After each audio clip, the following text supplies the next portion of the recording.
school year. Mahigit 30,000 mag-aaral sa elementaryang nagbalik eskwela sa lalawigan ng Davao Oriental. Sa malawakang pagkawasak ng mga bahay at kabuhayan doon, hanggang ngayon, marami pa rin ang pilit na bumabangon mula sa unos sa dulot ng Bagyong Pablo.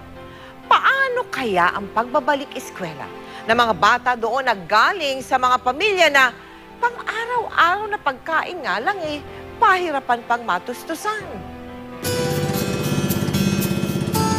Mahinahon ang dagat ng aming sadyain ang maliit na isla ng Pu sa bayan ng Baganga sa Davao Oriental.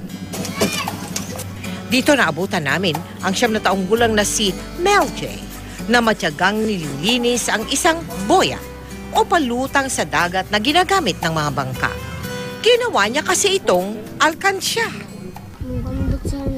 Yung pump boat namin, 2 po, yun sir. Pero lahat po yung nasira ng Bagyong Pablo. Ang kanilang bahay na 5 buwan na ang nakalipas mula noong hagupit ng Bagyong Pablo, ngayon pa lang muling na itatayo.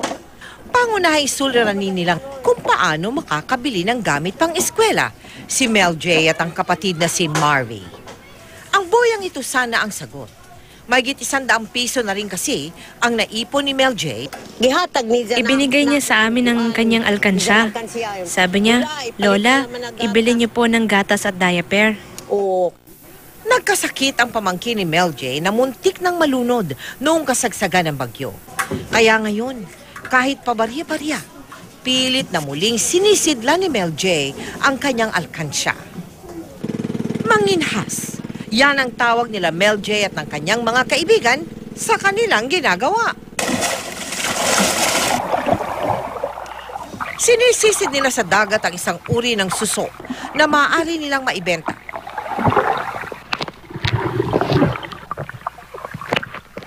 Sa bawat paglubog ng kanilang musmus na katawan, isang bihasang maninisid ang aming nakikita. Ngunit sa kanilang bawat pag-ahon at malalim na paghinga, hindi maikakaila na sila ay mga bata. Maya-maya pa, 83, 84, 85. matyaga nilang nilinis ang mga suso at nang maibenta, 5 piso lang ang naging halaga ng mahigit 2 oras nilang pagsisid. Hahatiin pa sa kanilang 5. Kaya ang naiuwi ni Mel J para sa kanyang alkansya, piso. Kabalintunaan man kung isipin, ngunit para kay Mel J at sa mga batang ito, buong tapang nilang sisisirin ang kalaliman ng dagat para lamang maabot ang tugatog ng kanilang mga pangarap. Gusto. Paglaki ko po, gusto ko po maging seaman.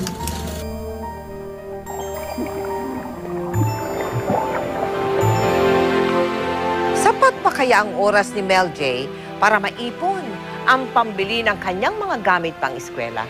Abangan po sana ninyo bukas ang karugtong ng storyang yan. Samantala, bilang pakikiisa po natin sa pagdiriwang ng National Disability Prevention and Rehabilitation Month ngayong Hulyo, mag-aalay po ang GMA Kapuso Foundation ng mga libreng wheelchair sa pamagitan ng ating Gulong ng Pag-asa Dulot ay Ginhawa Project. Maaari po kayong tumawag sa aming tanggapan para malaman ang mga requirements. Tumawag po kayo simula bukas June 18 hanggang Biyernes June 21 mula alas 9 ng umaga hanggang alas 5 ng hapon.